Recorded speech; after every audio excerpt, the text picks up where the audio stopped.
اسی لیے یہ جو تصوف کی یہ درس گاہیں ہیں، یہاں اس ذات کے لیے، اللہ کے لیے، اس کے محبوب کے لیے یا دین حق کے لیے پڑھایا نہیں جاتا، یہاں دکھایا جاتا ہے۔ پڑھانا اور ہوتا ہے، دکھانا اور ہوتا ہے۔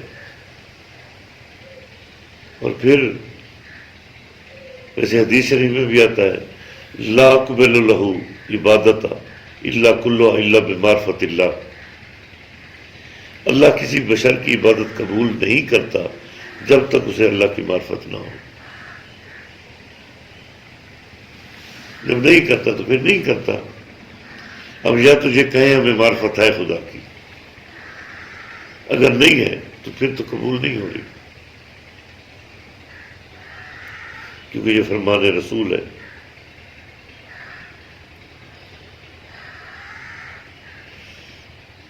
مزہ تو تب ہے نا کہ ہمارا یہ جو نفس ہے، نفس ہمارا یہ کافر ہوتا ہے، یہ خود بول اٹھے کہ مجھے دنیا سے نفرت ہے،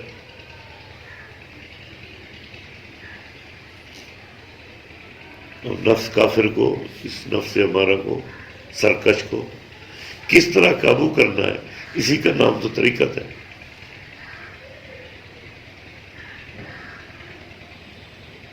شریعت کی سزا تو ظاہری بدن کو ہوتی ہے، جی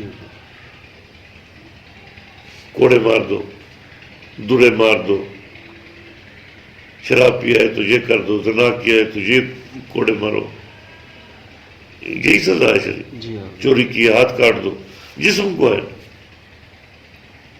کہ شریعت ظاہر کا نام ہے، اس لیے سزا بھی ظاہر کو ہوگی۔ طریقت باطن کا نام ہے،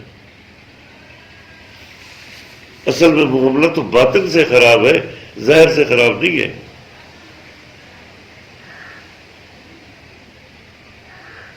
اب دل ہم نے حوالے کر دیا ہے ابلیس کے، شیطان کے،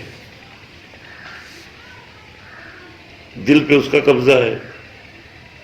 ہم جا رہے ہیں مسجد میں، ہم جا رہے ہیں کعبے میں،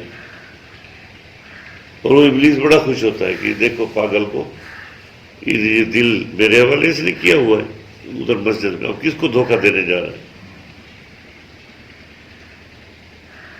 جاؤ پڑھو نمازیں پھر جتنی پڑھنی ہے، مار لو ٹکریں جتنی مارنی ہے۔ ادھر تو میں بیٹھا ہوں نا، ابلیس بھی کہہ رہا ہے۔ کوئی دوسرا میرے عزیزوں کوئی راستہ نہیں ہے سوائے اس بات کے۔ مومن، یہ جو نماز ہے بیٹا پہلے تو یہ سمجھ لیں، یہ مومن پہ فرض کی گئی ہے، یہ مسلمان پہ فرض نہیں ہے۔ یہ قرآن اٹھا کے دیکھ لیں، مومن پہ فرض ہے،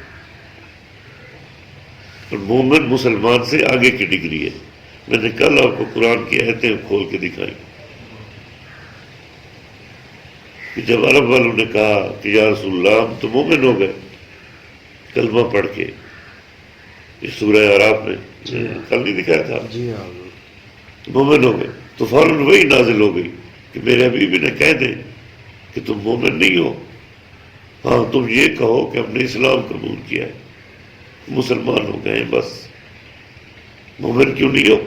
اب اللہ خود بتاتا ہے کہ ایمان تو تمہارے دلوں میں اترا ہی نہیں، لا یدخل الایمان علی قلوبکم، کیونکہ ایمان تمہارے دلوں میں داخل ہی نہیں ہوا۔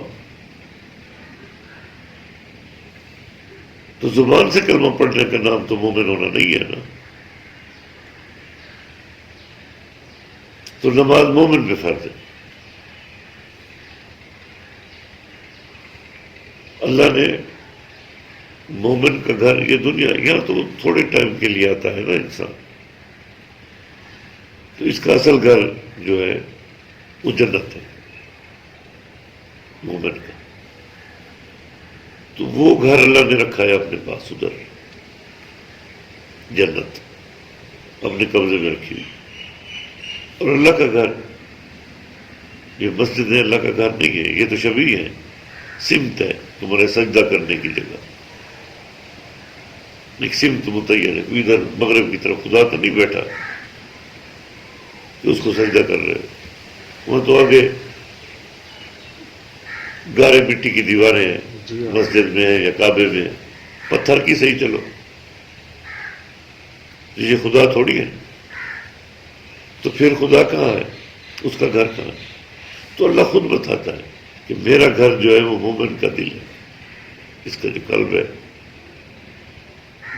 یہ میرا گھر ہے، اس میں رہتا ہوں. اب اللہ نے کیا اس طرح کہ اس نے مومن کا گھر اپنے پاس رکھا، اپنا گھر اس مومن کو دے دیا. اب وہ چاہتا یہ ہے کہ تم چاہتے ہو نا میں تمہارا وہ گھر جنت تمہیں دے دوں، تو یہ میرا گھر ہے، مجھے دے دو. یہ تمہارا دل ہے، قلب ہے، قلب مومن. اللہ کہہ رہا ہے یہ میرا گھر ہے، میں نے بنایا ہی اپنے لیے ہے، یہ مجھے دے دو، تمہارا میں وہ گھر جنت تمہیں دے دوں گا. تم اس میں میرے غیر کو لے آؤ گے، میرے غیر کو دے دو گے میرا گھر، وہ تمہارا گھر جنت میں تمہیں نہیں دوں گا.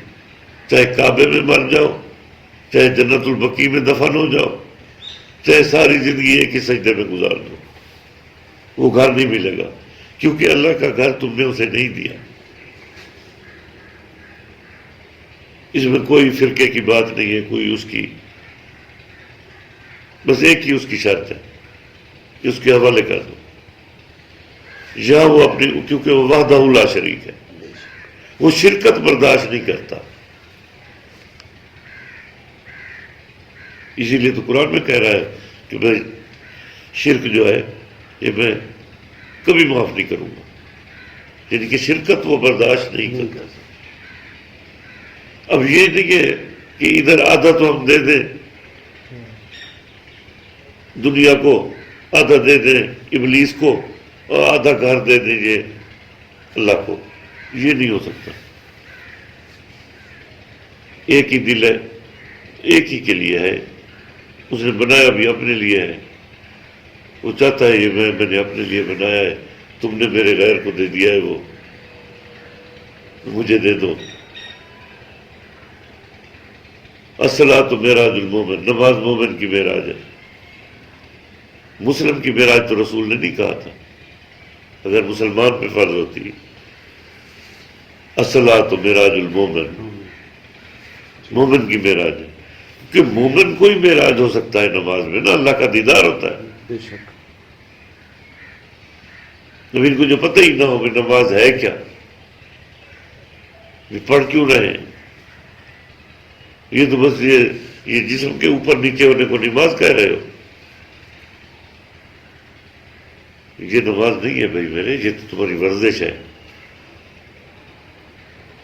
یہ ٹھیک ہے، اچھی ورزش ہے، ہاتھ منہ دھو لیتے ہو، ورزش بھی کر لیتے ہو، اچھی بات ہے، مگر یہ نماز نہیں ہے.